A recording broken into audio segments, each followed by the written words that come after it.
सत श्री अकाल विद्यार्थियों। बेटे कोविड-19 के चलते हुए तुहानू सब नू पता है कि असी जो अपना सिलेबस है वो हुण असी वीडियो के थ्रू करने की कोशिश करांगे। सो सब तो पहला तो +2 दे विच तुसी आए हो, इहदे लई बेटे तुहाडा बहुत बहुत स्वागत है। तो +2 के पोलीटिकल साइंस के सिलेबस के विच जो तुहाडा सब तो पहला टॉपिक है बच्चे वो अज असी तुहाडे नाल डिस्कस करांगे। मैं उम्मीद करती हाँ कि तुसी सब ने कॉपीज़ अपनियां तैयार रखिया होनियां। सो पहला टॉपिक जो तुहाडे +2 के सिलेबस का है वो है बेटे राजनीतिक प्रणाली, जिसनों असी कह सकते हैं पोलीटिकल सिस्टम। राजनीतिक प्रणाली के बारे पहला मैं तुहानू दसांगी कि राजनीतिक प्रणाली तुसी देख रहे हो एक नवी धारणा है अते इसकी शुरुआत 20वीं सदी के विच हुई। सब तो पहली चीज़ ये है कि राजनीतिक प्रणाली एक नवी धारणा है जिसकी शुरुआत 20वीं सदी के विच हुई। इस तो पहला बच्चे मैं तुहानू जरूर तुहानू +1 दे विच लैके जावांगी कि राजनीतिक प्रणाली शब्द तुहाडे लई नवा है, जदों कि तुसी एक शब्द दे नाल बड़ी चंगी तरह जाणू हो राज। तुसी +1 दे विच राज पढ़िया सी और जरा याद करो जदों असी राज पढ़िया सी तां राज विच की पढ़िया सी कि थोड़े या बहुते लोगों का समूह जो इकट्ठे हो के धरती के एक निश्चित भाग ते रहिंदे हन, जिन्हां दी अपनी एक सरकार हुंदी है जो पूरी तरह ते अंदरूनी अते माली मामलिਆਂ भी स्वतंत्र है, उसनों राज कहा जाता है। सो तुसी दूसरी चीज़ राज बारे बच्चे तुहानू याद होएगा, तुसी ये भी पढ़िया सी कि राज एक अजिही संस्था है जो सब तो उपर है। राज दा कहा होया आदेश सारिਆਂ नू मनना पैंदा है। जो असी कह सकते हैं मनुखी समाज की सब तो उत्तम संस्था है वो राज है। सो बच्चे वो जब असी +1 दे विच एक तुहानू होर परिभाषा मैं याद करवाना चाहती हाँ, डॉक्टर गार्नर की परिभाषा। डॉक्टर गार्नर ने की कहा सी कि राजनीति शास्त्र का आरंभ अते अंत राज नाल हुंदा है। भाव जे असी पोलीटिकल साइंस की गल करते हाँ तो पोलीटिकल साइंस के विच सब तो जो महत्वपूर्ण विषय है, टॉपिक है जिहदी आपां गल करते हाँ वो है राज। सो बच्चे जदों तुसी पुराने समय च आपां गल करते हाँ तो राज की गल करते सी। फर्क की पै गया कि हुण जदों 20वीं सदी है, नवा समा है, तो उत्थे असी राज की जगह के उत्ते एक नवी धारणा की गल कर रहे हैं, that is called political system, या जिसनों आपां कह सकते हैं राजनीतिक प्रणाली। ये जो राजनीतिक प्रणाली है इसके बच्चे पोलीटिकल सिस्टम शब्द की सब तो पहला शुरुआत 1953 ਦੇ ਵਿੱਚ डेविड ईस्टन, ये तुसी तुहाडे लई 1 नंबर का क्वेश्चन भी है और बहुत इंपॉर्टेंट चीज़ है। बार बार ये क्वेश्चन आता है कि राजनीतिक प्रणाली की शुरुआत किसने की। तुसी सब तो पहला नोट करो कि राजनीतिक प्रणाली शब्द की शुरुआत 1953 ਦੇ ਵਿੱਚ डेविड ईस्टन ने अपनी एक किताब लिखी द पोलीटिकल सिस्टम। बुक का नाम है द पोलीटिकल सिस्टम। लिखी बुक सी 1953 और राइटर से डेविड ईस्टन। डेविड ईस्टन जी ने जदों एक किताब लिखी तो उसके विच इन्होंने राजनीतिक प्रणाली शब्द का जिक्र किया। पर इत्थे मैं तुहानू ये दसना चाहांगी कि 1953 तो पहला भी राजनीतिक प्रणाली शब्द की वरतों की गई। वो असी दसते हैं कि किस तरह की। 1908 के विच 1908 ਦੇ ਵਿੱਚ ਬੱਚੇ ਇੱਕ ਲੇਖਕ ਹੋਏ ਨੇ ग्राम वालिस। एक लेखक होए ने, नोट डाउन करो तुसी, एक लेखक ने ग्राम वालिस। ग्राम वालिस ने अपनी एक पुस्तक लिखी सी, उस पुस्तक का नाम सी ह्यूमन नेचर इन पॉलिटिक्स। मैं बुक का नाम रिपीट कर रही हूँ, human nature in politics. Human nature मैंने मनुख का सुभाव। सो ग्राम वालिस की जिहड़ी बच्चे वो किताब लिखी है उस विच उन्होंने मनुखी सुभाव का जो वर्णन किया है इन पॉलिटिक्स। मनुखों का सुभाव, राजनीतिक तौर के उत्ते मनुखों का सुभाव, उस दे विच भी उन्होंने राजनीतिक प्रणाली की गल की है। और मैं तुहानू दसना चाहांगी कि जदों असी राजनीतिक प्रणाली नू डिटेल च पढ़ांगे तो तुसी नोट करोगे कि राजनीतिक प्रणाली मनुखों तो मिल के बनी है अते मनुखों ਦਾ प्रभाव, मनुखी सुभाव, मनुखी चरित्र का प्रभाव जो है वो राजनीतिक प्रणाली उत्ते जरूर पैंदा है। इस तो इलावा एक होर ऑथर बेंटले, नोट करो ऑथर बेंटले, इन्होंने भी बेटे एक किताब लिखी see the process of government. The process of government ਇਹਦੇ ਵਿੱਚ ਵੀ ਬੱਚੇ ਇਹਨਾਂ ਨੇ ਰਾਜਨੀਤਿਕ ਪ੍ਰਣਾਲੀ ਦੇ ਨਾਲ ਮਿਲਦਾ ਜੁਲਦਾ ਕੁਛ ਨਾ ਕੁਛ ਜ਼ਿਕਰ ਕੀਤਾ ਹੈ। ਸੋ ਹੁਣ ਤੱਕ ਸ਼ਾਇਦ ਤੁਸੀਂ ਕਨਫਿਊਜ਼ ਹੋ ਗਏ ਹੋਵੋਗੇ ਕਿ ਮੈਂ ਤੁਹਾਨੂੰ ਇੱਕ ਵਾਰੀ ਫੇਰ ਕਲੀਅਰ ਕਰਨਾ ਚਾਹੁੰਦੀ ਹਾਂ ਕਿ ਜਿਵੇਂ ਪੁਰਾਣੇ ਰਾਜਨੀਤੀ ਸ਼ਾਸਤਰ ਵਿੱਚ ਸਭ ਤੋਂ ਮਹੱਤਵਪੂਰਨ ਧਾਰਨਾ ਰਾਜ ਨੂੰ ਮੰਨਿਆ ਗਿਆ ਸੀ, ਇਸੇ ਤਰ੍ਹਾਂ ਨਵੇਂ ਰਾਜਨੀਤੀ ਸ਼ਾਸਤਰ ਵਿੱਚ ਸਭ ਤੋਂ ਮਹੱਤਵਪੂਰਨ ਧਾਰਨਾ ਰਾਜਨੀਤਿਕ ਪ੍ਰਣਾਲੀ ਨੂੰ ਮੰਨਿਆ ਗਿਆ ਹੈ। ਨੰਬਰ 2, ਰਾਜਨੀਤਿਕ ਪ੍ਰਣਾਲੀ ਜੋ ਹੈ ਉਸਦੀ ਸ਼ੁਰੂਆਤ ਡੇਵਿਡ ਈਸਟਨ ਜੀ ਨੇ ਕੀਤੀ, ਪਰ ਉਹਨਾਂ ਤੋਂ ਪਹਿਲਾਂ ਵੀ 20ਵੀਂ ਸਦੀ ਦੇ ਵਿੱਚ ਸ਼ੁਰੂਆਤ ਦੇ ਵਿੱਚ ਰਾਜਨੀਤਿਕ ਪ੍ਰਣਾਲੀ ਸ਼ਬਦ ਦੀ ਵਰਤੋਂ ਕੀਤੀ ਗਈ। ਇਸ ਤੋਂ ਇਲਾਵਾ ਦੇਖੋ ਡੇਵਿਡ ਈਸਟਨ ਤੋਂ ਇਲਾਵਾ G.A. ਆਲਮੰਡ ਅਤੇ ਪਾਵਲ, ਰੋਬਰਟ ਡਹਿਲ ਆਦਿ ਇਹਨਾਂ ਸਾਰੇ ਜੋ ਵਿਦਵਾਨ ਹਨ ਉਹਨਾਂ ਨੇ ਵੀ ਇਸ ਧਾਰਨਾ ਦੇ ਉੱਤੇ ਆਪਣੇ ਅਲੱਗ-ਅਲੱਗ ਵਿਚਾਰ ਦਿੱਤੇ ਹਨ। ਸੋ ਅਗਲੀ ਗੱਲ, ਰਾਜ ਅਤੇ ਰਾਜਨੀਤਿਕ ਪ੍ਰਣਾਲੀ। ਜਿਵੇਂ ਮੈਂ ਤੁਹਾਨੂੰ ਪਹਿਲਾਂ ਦੱਸ ਕੇ ਹਟੀ ਹਾਂ ਕਿ ਤੁਸੀਂ +1 ਤੇ ਸਿਰਫ ਰਾਜ ਬਾਰੇ ਪੜ੍ਹਿਆ। ਹੁਣ ਰਾਜ ਅਤੇ ਰਾਜਨੀਤਿਕ ਪ੍ਰਣਾਲੀ ਦੋਨੋਂ ਹੀ ਰਾਜਨੀਤੀ ਨਾਲ ਸੰਬੰਧਿਤ ਵਿਸ਼ੇ ਨੇ। ਪਹਿਲਾ, ਰਾਜ ਪੁਰਾਤਨ ਰਾਜਨੀਤੀ ਦਾ ਧੁਰਾ ਸੀ। ਰਾਜ ਅਤੇ ਸਰਕਾਰ ਦਾ ਅਧਿਐਨ ਰਾਜਨੀਤੀ ਦਾ ਅਧਿਐਨ ਮੰਨਿਆ ਜਾਂਦਾ ਸੀ। ਯਾਦ ਕਰੋ, ਇੱਕ ਹੋਰ ਪਰਿਭਾਸ਼ਾ ਯਾਦ ਕਰਾ ਰਹੀ ਹਾਂ। ਡਾਕਟਰ ਲੀਕੌਕ ਨੇ ਕੀ ਕਿਹਾ ਸੀ ਕਿ ਰਾਜਨੀਤੀ ਸ਼ਾਸਤਰ 3 ਮਹਾਨ ਵਿਸ਼ਿਆਂ ਨਾਲ ਸੰਬੰਧਿਤ ਹੈ। ਕਿਹੜੇ ਮਹਾਨ ਵਿਸ਼ੇ ਸੀ? ਰਾਜ, ਸਰਕਾਰ ਅਤੇ ਕਾਨੂੰਨ। ਇਸ ਤੋਂ ਇਲਾਵਾ ਇੱਕ ਹੋਰ ਵਿਦਵਾਨ ਨੇ ਕੀ ਵਿਚਾਰ ਦਿੱਤਾ ਸੀ ਕਿ ਰਾਜਨੀਤੀ ਸ਼ਾਸਤਰ ਕੇਵਲ ਸਰਕਾਰ ਨਾਲ ਸੰਬੰਧਿਤ ਵਿਗਿਆਨ ਹੈ। ਭਾਵ ਜਦੋਂ ਅਸੀਂ ਰਾਜਨੀਤੀ ਸ਼ਾਸਤਰ ਪੜ੍ਹਦੇ ਸੀ, ਰਾਜ ਬਾਰੇ ਪੜ੍ਹਦੇ ਸੀ ਜਾਂ ਪੁਰਾਣਾ ਰਾਜਨੀਤੀ ਸ਼ਾਸਤਰ ਪੜ੍ਹਦੇ ਸੀ, ਉਸ ਸਮੇਂ ਅਸੀਂ ਰਾਜ ਦੀ ਗੱਲ ਕਰਦੇ ਸੀ ਅਤੇ ਸਰਕਾਰ ਦੀ ਗੱਲ ਕਰਦੇ ਸੀ। ਸੇਮ ਇਸ ਤਰੀਕੇ ਦੇ ਨਾਲ ਰਾਜਨੀਤਿਕ ਪ੍ਰਣਾਲੀ ਇੱਕ ਨਵੀਂ ਧਾਰਨਾ ਹੈ ਜਿਸ ਦਾ ਜਨਮ 20ਵੀਂ ਸਦੀ ਦੇ ਵਿੱਚ ਹੋਇਆ।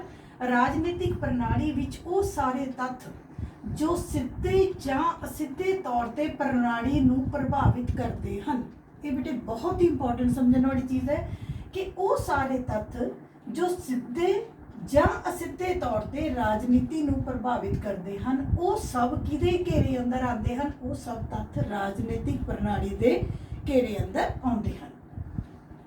ਅੱਗੇ, ਪੁਰਾਤਨ ਧਾਰਨਾ, ਸੰਸਥਾਤਮਕ ਅਧਿਐਨ। ਸੰਸਥਾਤਮਕ ਅਧਿਐਨ ਮੈਨੇ ਪੁਰਾਤਨ ਸਮੇਂ 'ਚ ਅਸੀਂ ਸਿਰਫ ਸੰਸਥਾਵਾਂ ਦਾ ਅਧਿਐਨ ਕਰਦੇ ਸੀ। ਰਾਜ ਇੱਕ ਸੰਸਥਾ ਹੈ, ਸਰਕਾਰ ਇੱਕ ਸੰਸਥਾ ਹੈ। ਆਪਾਂ ਵਿਧਾਨ ਪਾਲਿਕਾ ਦੀ ਗੱਲ ਕੀਤੀ, ਕਾਰਜਪਾਲਿਕਾ ਦੀ ਕੀਤੀ, ਨਿਆਂਪਾਲਿਕਾ ਦੀ ਕੀਤੀ, ਸੰਸਥਾਤਮਕ ਅਧਿਐਨ।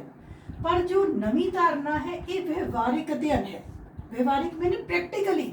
ਹੁਣ ਦੇਖੋ, ਇੱਕ ਹੁੰਦਾ ਹੈ ਸਰਕਾਰ, ਲੋਕਤੰਤਰ। ਹੁਣ ਮੈਂ ਤੁਹਾਨੂੰ ਅੱਗੇ ਜਦ ਅਸੀਂ ਕਰਾਂਗੇ ਤੁਹਾਨੂੰ ਮੈਂ ਐਗਜ਼ਾਮਪਲ ਦੇਵਾਂਗੀ। ਆਪਾਂ ਲੋਕਤੰਤਰ ਦੀ ਗੱਲ ਕਰ ਰਹੇ ਹਾਂ।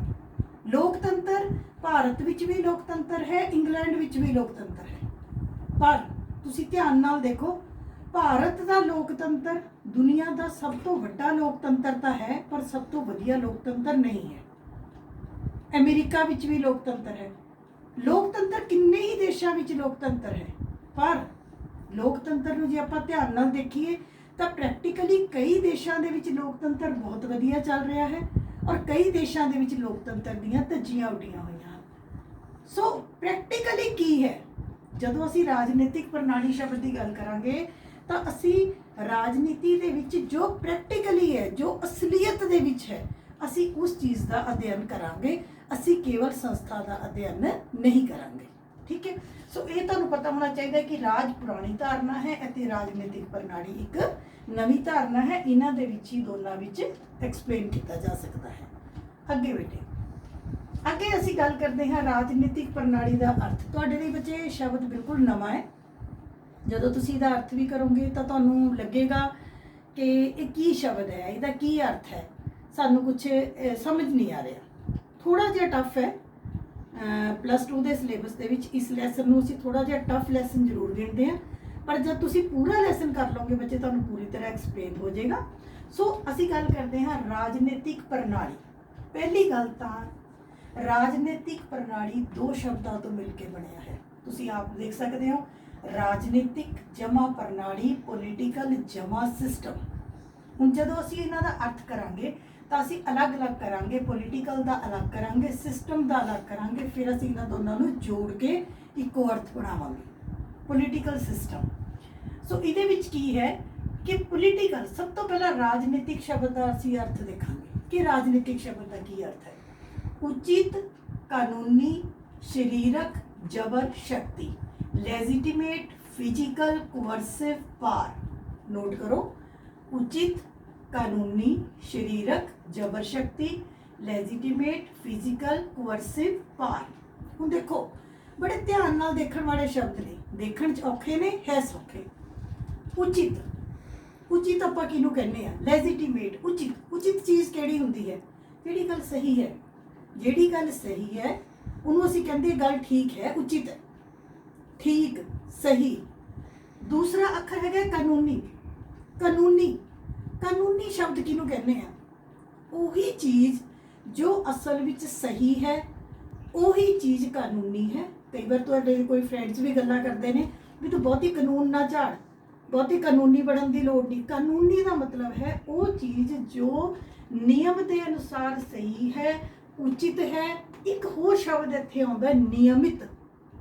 नियमित मीनस नियम के अनुसार चलण वाला। हुण जे इन्हां सारे शब्दां नूं आपां इकट्ठा जोड़ीए तो की बन गया? उचित, कानूनी, नियमित, 3 अखर। और याद रखना, जो उचित है वो कानून के अनुसार भी सही है, वो नियमां के अनुसार भी सही है। जां जो चीज़ नियम विच है वही चीज़ सही है, जो सही है उस दे अनुसार ही कानून बनाए जाते हैं। तुसीं देशां दे कानून देखे होने, कानून का आधार हमेशा की हुंदा है? सही, सही नूं देखना। चाहे उस कानून दे नाल किसी नूं नुकसान भी हो रहा होवे, पर जो सही है कानून हमेशा उस दे हक विच खड़ा हुंदा है। सो 3 अखर उचित, कानूनी, नियमित, लेजिटिमेट, फिजिकल, इस तरीके दे नाल जबर शक्ति। हुण तुसीं जबर शक्ति पहला अखर नूं देखो, कोअर्सिव पावर में जबर शक्ति। जबर शक्ति नूं जे आपां पंजाबी दे विच थोड़ा एक्सप्लेन करिए, जबरदस्ती मनाउण दी शक्ति। की मतलब? उचित, कानूनी, शरीरक जबर शक्ति मीन्स वो शक्ति जो जबरदस्ती मनाई जाएगी, पर वो शक्ति की होएगी? ठीक होएगी, कानूनी होएगी, नियम के अनुसार होएगी। भाव कि राज, राज या राजनीतिक प्रणाली जो कानून बनाती है वो कानून उचित हुंदे हन, नियम के अनुसार हुंदे हन, लोकां दे भले विच हुंदे हन, सही हुंदे हन, अते वो सारिਆਂ ਨੂੰ ਮੰਨਣੇ ਪੈਂਦੇ ਹਨ।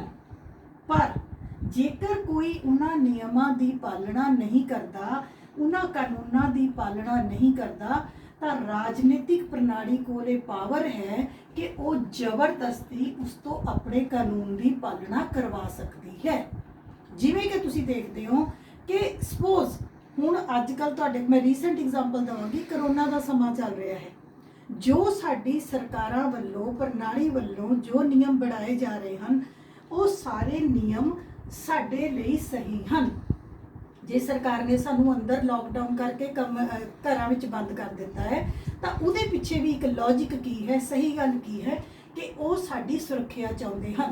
जो सरकार नियम बना रही है, हुण आपां ने हुणे रीसेंटली देखिया पंजाब ने अपनियां मंडियां खोल दित्तियां, बाकी कुछ नहीं खोलिया, अनाज मंडियां खोलियां। क्यों खोलियां बेटे मंडियां? क्योंकि इस वेले साडे राज नूं अनाज दे इकट्ठा करन दे लई मंडियां खोलण दी लोड़ सी। उस तो इलावा जो जो सरकार नियम बनाती है, दुकानां बंद, जो सरकार ने कहता नियम बनाता, वो सारिਆਂ ਨੂੰ ਮੰਨਣੇ पै रहे हैं। जेकर कोई उन्हां नियमां ਨੂੰ नहीं ਮੰਨਦਾ, ਅਸੀਂ ਤੁਸੀਂ देख रहे हो लॉकडाउन तोड़ के लोग बाहर आ रहे हैं, गलत हरकतां कर रहे हैं, तो सरकार को, प्रणाली को यह पावर है कि उन्हां तो जबरदस्ती अपना कानून मनवा सकती है। जबरदस्ती कानून मनाना मीन्स प्रणाली दंड भी दे सकती है, प्रणाली जेल भी कर सकती है, प्रणाली डंडे भी मार सकती है, प्रणाली जुर्माना भी कर सकती है। हुण मान लो मैं इनकम टैक्स भरना है, मेरा इनकम टैक्स बनता है, मैं कहता मैं इनकम टैक्स नहीं भरना, सरकार मैनू जेल भी कर सकती है, जुर्माना भी कर सकती है। इस करके तुसी रैड लाइट ते रुकना है, रैड लाइट कहती है तुसी रुकना है, तुसी कहते हो असी ये कानून नहीं, तुसी रैड लाइट जंप करके निकल गए, तो उहदा नतीजा की निकलेगा? सरकार तुहाडे तो जबरदस्ती तुहाडी सेफ्टी के लिए ही कानून मनवा सकती है, तुहानू चलान भी हो सकता है, जुर्माना भी हो सकता है। मुख गल की हुण तुहानू समझ आ गया होगा कि राजनीतिक प्रणाली कोल पावर है। की पावर है कि राजनीतिक प्रणाली कानून बनाती है। की पावर है? राजनीतिक प्रणाली कानून बनाती है। वो कानून उचित हुंदे हन, नियम अनुसार हुंदे हन, सही हुंदे हन, ਲੋਕਾਂ ਦੇ ਭਲੇ ਵਿੱਚ ਹੁੰਦੇ ਹਨ, ਕਾਨੂੰਨ ਦੇ ਅਨੁਸਾਰ ਸਹੀ ਹੁੰਦੇ ਹਨ ਅਤੇ ਉਹ ਸਾਰਿਆਂ ਨੂੰ ਮੰਨਣੇ ਪੈਂਦੇ ਹਨ। ਜੇਕਰ ਕੋਈ ਉਹਨਾਂ ਦੀ ਪਾਲਣਾ ਨਹੀਂ ਕਰਦਾ ਤਾਂ ਪ੍ਰਣਾਲੀ ਕੋਲ ਸਰੀਰਕ ਦੰਡ ਦੇਣ ਦੀ, ਜੁਰਮਾਨਾ ਕਰਨ ਦੀ ਅਤੇ ਜ਼ਬਰਦਸਤੀ ਆਪਣਾ ਕਾਨੂੰਨ ਬਣਾਉਣ ਦੀ ਸ਼ਕਤੀ ਹੈ। ਇਸ ਨੂੰ ਅਸੀਂ ਕਹਿੰਦੇ ਹਾਂ ਰਾਜਨੀਤਿਕ। ਮੈਨੂੰ ਲੱਗਦਾ ਐਕਸਪਲੇਨ ਹੋ ਗਿਆ ਹੋਵੇਗਾ। ਇਹ ਇੱਕ ਜਿਵੇਂ ਰਾਜ ਕੋਲ ਪਾਵਰ ਸੀ ਉਸੇ ਤਰੀਕੇ ਨਾਲ ਕਾਨੂੰਨ ਬਣਾਉਣ ਦੀ, ਸੇਮ ਟੂ ਸੇਮ ਬੇਟੇ ਰਾਜਨੀਤਿਕ ਪ੍ਰਣਾਲੀ ਕੋਲ ਕਾਨੂੰਨ ਬਣਾਉਣ ਦੀ ਸ਼ਕਤੀ ਹੈ। ਸੋ ਭਾਵ ਰਾਜਨੀਤਿਕ ਪ੍ਰਣਾਲੀ ਕੋਲ ਕਾਨੂੰਨ ਬਣਾਉਣ ਦੀ ਸ਼ਕਤੀ ਹੈ। ਉਹ ਕਾਨੂੰਨ ਉਚਿਤ ਹਨ, ਕਾਨੂੰਨ ਨਿਯਮਾਂ ਦੇ ਅਨੁਸਾਰ ਹਨ ਅਤੇ ਉਹ ਜਬਰਨ ਉਹਨਾਂ ਕਾਨੂੰਨਾਂ ਨੂੰ ਲਾਗੂ ਕਰ ਸਕਦੀ ਹੈ। ਜੇਕਰ ਕੋਈ ਨਿਯਮਾਂ ਦੀ ਪਾਲਣਾ ਨਹੀਂ ਕਰੇਗਾ ਤਾਂ ਪ੍ਰਣਾਲੀ ਉਹਨਾਂ ਨੂੰ ਦੰਡ ਵੀ ਦੇ ਸਕਦੀ ਹੈ। ਹਾਂਜੀ ਬੇਟੇ, ਅੱਗੇ ਜਦ ਅਸੀਂ ਰਾਜਨੀਤਿਕ ਪ੍ਰਣਾਲੀ ਦੀਆਂ ਪਰਿਭਾਸ਼ਾਵਾਂ ਕਰਨ ਤੋਂ ਪਹਿਲਾਂ ਬੇਟੇ ਪਿਛਲੀ ਸਲਾਈਡ ਦੇ ਉੱਤੇ ਅਸੀਂ ਇੱਕ ਮਿੰਟ ਵਾਪਸ ਜਾ ਰਹੇ ਹਾਂ। ਰਾਜਨੀਤਿਕ ਸ਼ਬਦ ਦਾ ਅਰਥ ਤੁਹਾਡੇ ਆ ਗਿਆ ਹੈ। ਦੂਸਰਾ ਸ਼ਬਦ ਸਾਡੇ ਕੋਲ ਹੈ ਸਿਸਟਮ, ਪ੍ਰਣਾਲੀ। ਹੁਣ ਪ੍ਰਣਾਲੀ ਸ਼ਬਦ ਬਹੁਤ ਹੀ ਸੌਖਾ ਸ਼ਬਦ ਹੈ। ਤੁਸੀਂ ਪ੍ਰਣਾਲੀ ਦਾ ਸਿੰਪਲ ਇੱਕ ਮੀਨਿੰਗ ਆਪਣੇ ਸੁਣੋ। ਪ੍ਰਣਾਲੀ ਕੀ ਹੁੰਦੀ ਹੈ?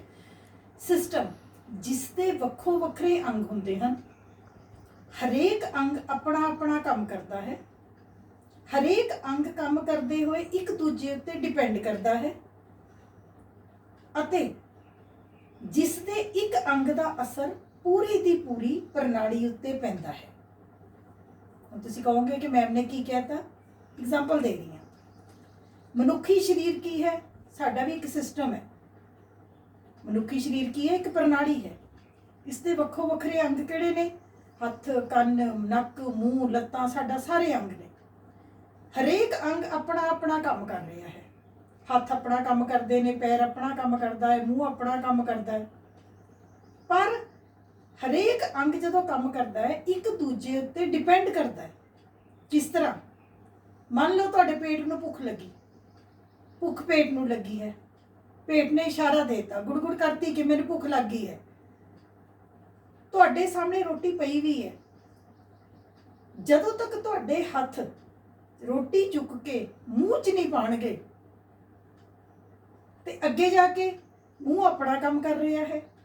ਜੇ ਮੂੰਹ ਇਹ ਗੱਲ ਕਹਿ ਦੇ ਕਿ ਠੀਕ ਹੈ ਮੇਰੇ 'ਚ ਰੋਟੀ ਆ ਗਈ ਹੈ ਪਰ ਮੈਂ ਚਬਾਉਣੀ ਨਹੀਂ, ਸਾਡੇ ਅੰਦਰ ਦਾ ਸਿਸਟਮ ਕਹਿ ਦੇ ਕਿ ਠੀਕ ਹੈ ਗਲੇ ਤੱਕ ਆ ਗਈ ਪਰ ਮੈਂ ਅੰਦਰ ਨਹੀਂ ਲੈ ਕੇ ਜਾਣੀ, ਉਹ ਕੀ ਹੈ? ਉਹ ਤੁਹਾਡੇ ਪੇਟ ਵਿੱਚ ਜਾਏਗੀ ਹੀ ਨਹੀਂ। ਕੀ ਮਤਲਬ? ਤੁਸੀਂ ਮੰਨ ਲਓ ਤੁਸੀਂ ਜਾਣਾ ਚਾਹੁੰਦੇ ਹੋ, ਤੁਸੀਂ ਕਹਿੰਦੇ ਹੋ ਅਸੀਂ ਚੰਡੀਗੜ੍ਹ ਜਾਣਾ ਹੈ। ਤੁਸੀਂ ਸੋਚਿਆ ਜਾਣਾ ਹੈ, ਜਾਣ ਤੋਂ ਪਹਿਲਾਂ ਤੁਹਾਡਾ ਕੀ ਹੈ? ਸਭ ਤੋਂ ਪਹਿਲਾਂ ਤੁਹਾਡੇ ਦਿਮਾਗ ਨੇ ਇਸ਼ਾਰਾ ਦਿੱਤਾ ਜਾਣ ਦਾ, ਤਾਂ ਤੁਸੀਂ ਤਿਆਰ ਹੋਏ। ਉਸ ਤੋਂ ਬਾਅਦ ਤੁਹਾਨੂੰ ਜਾਣ ਦੇ ਲਈ ਆਪਣੇ ਪੈਰਾਂ ਦੀ ਵੀ ਲੋੜ ਹੈ, ਹਰੇਕ ਅੰਗ ਦੀ ਲੋੜ ਹੈ। ਕੀ ਮਤਲਬ? ਕਿ ਜਦੋਂ ਕਿਸੇ ਪ੍ਰਣਾਲੀ ਦੇ ਵਿੱਚ ਤੁਹਾਡਾ ਸਕੂਲ ਹੈ, ਸਕੂਲ ਵੀ ਇੱਕ ਸਿਸਟਮ ਹੈ ਬੇਟੇ। ਤੁਹਾਡਾ ਸਕੂਲ ਹੈ, ਤੁਹਾਡੇ ਸਕੂਲ ਦੇ ਅੰਗ ਕਿਹੜੇ ਨੇ?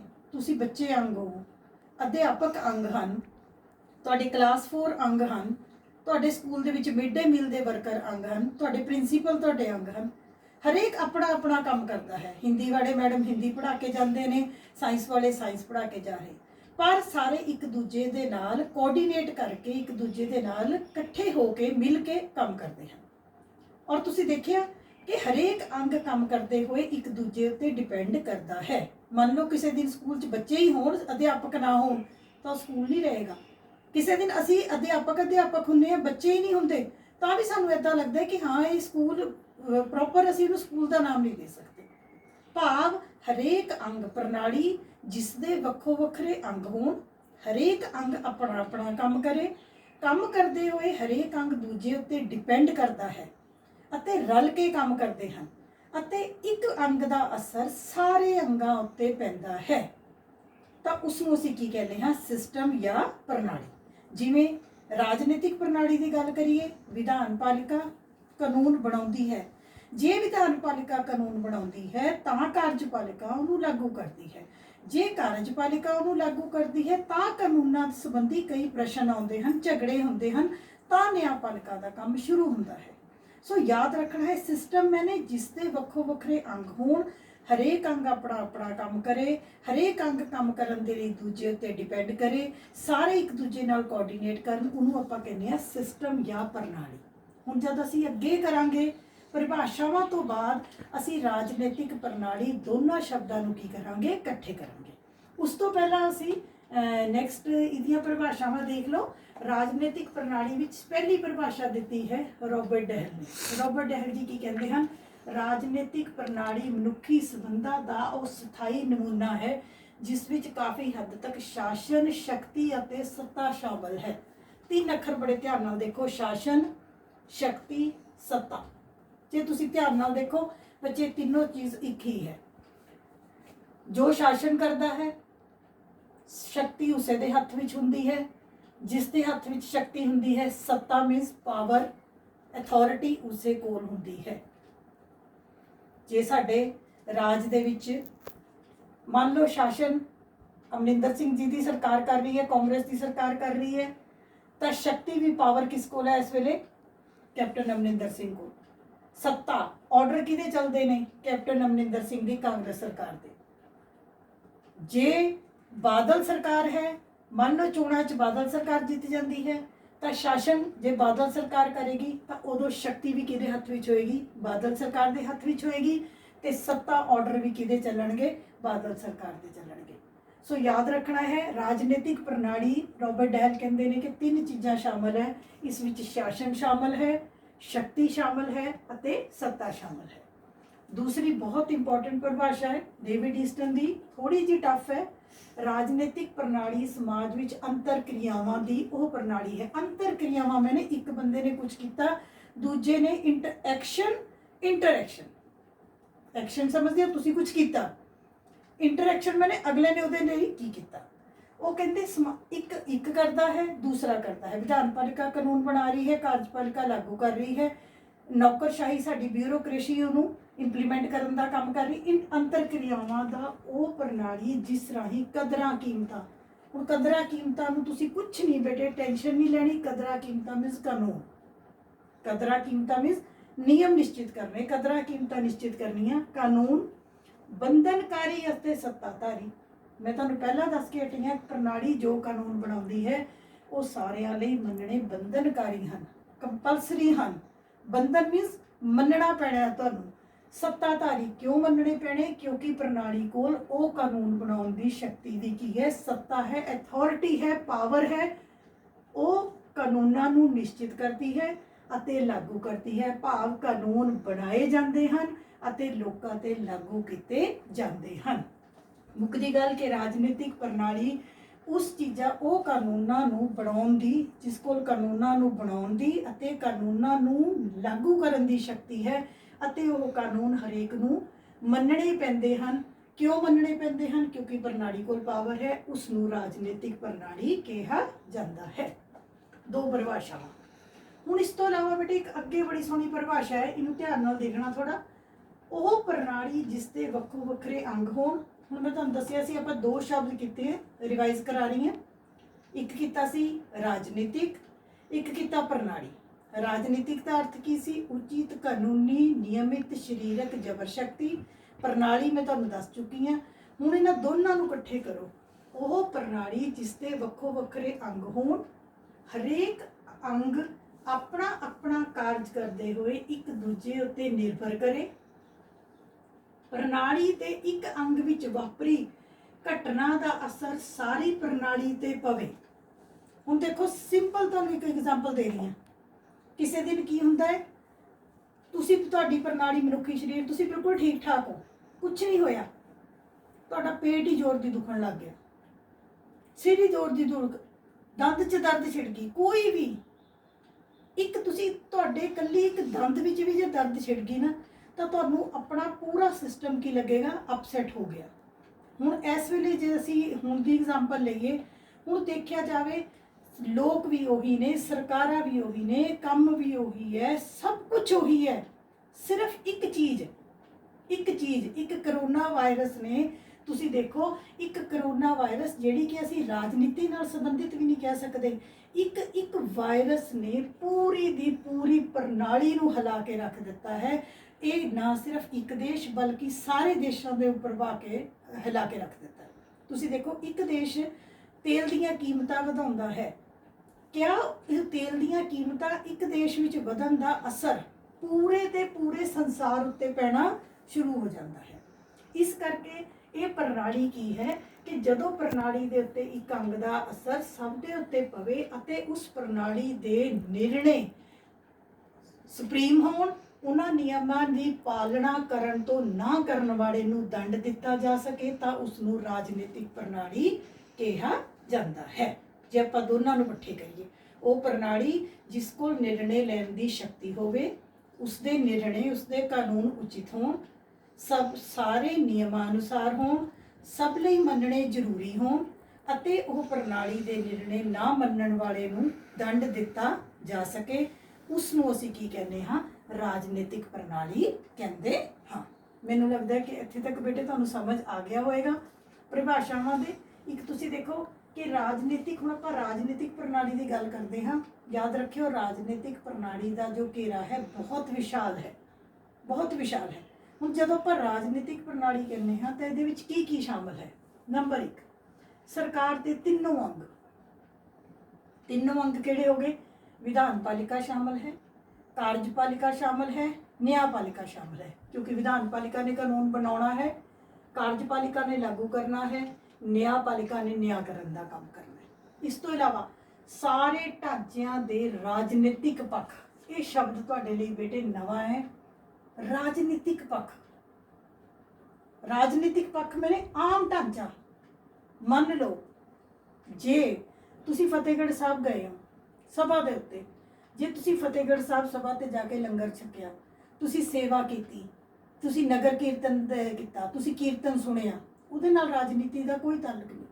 ਪਰ ਜੇ ਫਤਿਹਗੜ੍ਹ ਸਾਹਿਬ ਕਿਸੇ ਪੋਲੀਟੀਕਲ ਪਾਰਟੀ ਦੀ ਸਟੇਜ ਦੇ ਉੱਤੇ ਬੈਠ ਕੇ ਤੁਸੀਂ ਪੋਲੀਟੀਕਲ ਰਾਜਨੀਤਿਕ ਦਲ ਦਾ, ਕਿਸੇ ਖਾਸ ਰਾਜਨੀਤਿਕ ਦਲ ਦੇ ਭਾਸ਼ਣ ਸੁਣੇ, ਉਸ ਤੋਂ ਤੁਸੀਂ ਪ੍ਰਭਾਵਿਤ ਹੋਏ, ਕੋਈ ਲੀਡਰ ਉੱਥੇ ਸਭਾ ਦੇ ਵਿੱਚ ਬੈਠ ਕੇ ਆਪਣੀ ਸਟੇਜ ਲਗਾ ਕੇ ਕੋਈ ਦਲ ਆਪਣਾ ਭਾਸ਼ਣ ਦੇ ਰਿਹਾ ਹੈ, ਉਹ ਸਾਡੀ ਰਾਜਨੀਤੀ ਨਾਲ ਸੰਬੰਧਿਤ ਹੈ।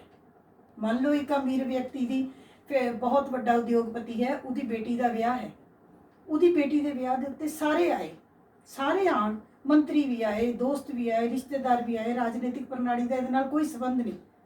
ਪਰ ਮੰਨ ਲਓ ਉੱਥੇ ਆਏ ਕਿਸੇ ਮੰਤਰੀ ਦੇ ਨਾਲ ਡੀਲ ਹੋਈ, ਕਿਸੇ ਦੋ ਅਮੀਰ ਵਿਅਕਤੀਆਂ ਦੀ ਡੀਲ ਹੋਈ ਕਿ ਇਹ ਲਾਇਸੈਂਸ ਸਾਨੂੰ ਦਿੱਤੇ ਜਾਣੇ, ਇਹ ਚੀਜ਼ ਇਸ ਤਰ੍ਹਾਂ ਕੀਤੀ ਜਾਵੇ, ਉੱਥੇ ਉਸ ਸਮੇਂ ਰਾਜਨੀਤਿਕ ਪ੍ਰਣਾਲੀ ਦਾ ਉਹਦੇ ਨਾਲ ਸੰਬੰਧ ਹੈ।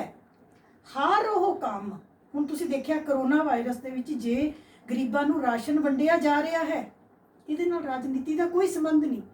ਪਰ ਜੇ ਰਾਸ਼ਨ ਦੀ ਥੈਲੀਆਂ ਦੇ ਉੱਤੇ ਰਾਜਨੀਤਿਕ ਦਲਾਂ ਦੇ ਲੀਡਰਾਂ ਦੀਆਂ ਫੋਟੋਆਂ ਜਾਂ ਦਲ ਨੂੰ ਉਹ ਕਰਕੇ ਜਾਂ ਆਪਣੇ ਦਲ ਵਾਲਿਆਂ ਨੂੰ ਰਾਸ਼ਨ ਦਿੱਤਾ ਜਾਏਗਾ, ਤਾਂ ਉਹਦਾ ਰਾਜਨੀਤੀ ਨਾਲ ਸੰਬੰਧ ਹੈ। ਸੋ ਯਾਦ ਰੱਖਣਾ, ਸਾਰੇ ਢਾਂਚਿਆਂ ਦੇ ਰਾਜਨੀਤਿਕ ਪੱਖ ਰਾਜਨੀਤਿਕ ਪ੍ਰਣਾਲੀ ਵਿੱਚ ਸ਼ਾਮਲ ਹਨ ਅਤੇ ਉਹ ਸਾਰੇ ਤੱਤ ਜੋ ਸਿੱਧੇ ਜਾਂ ਅਸਿੱਧੇ ਰੂਪ ਵਿੱਚ ਰਾਜਨੀਤੀ ਨੂੰ ਪ੍ਰਭਾਵਿਤ ਕਰਦੇ ਹਨ।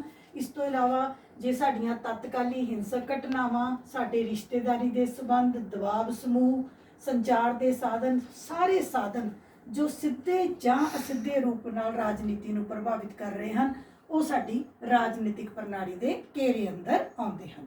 ਕਹਿਣ ਤੋਂ ਭਾਵ ਇਹ ਕਿ ਰਾਜਨੀਤਿਕ ਪ੍ਰਣਾਲੀ ਦਾ ਜੋ ਘੇਰਾ ਹੈ ਇਹ ਬਹੁਤ ਹੀ ਵਿਸ਼ਾਲ ਹੈ। ਬਾਕੀ ਬੱਚੇ ਜਦੋਂ ਤੁਸੀਂ ਅੱਗੇ ਲੈਸਨ ਕਰਾਂਗੇ, ਸੋ ਅੱਗੇ ਕਰਦੇ ਹੋਏ ਤੁਹਾਨੂੰ ਇੱਕ ਇੱਕ ਅੱਖਰ ਜਿਹੜਾ ਹੈ ਉਹ ਕਲੀਅਰ ਹੋ ਜਾਏਗਾ। Thank you.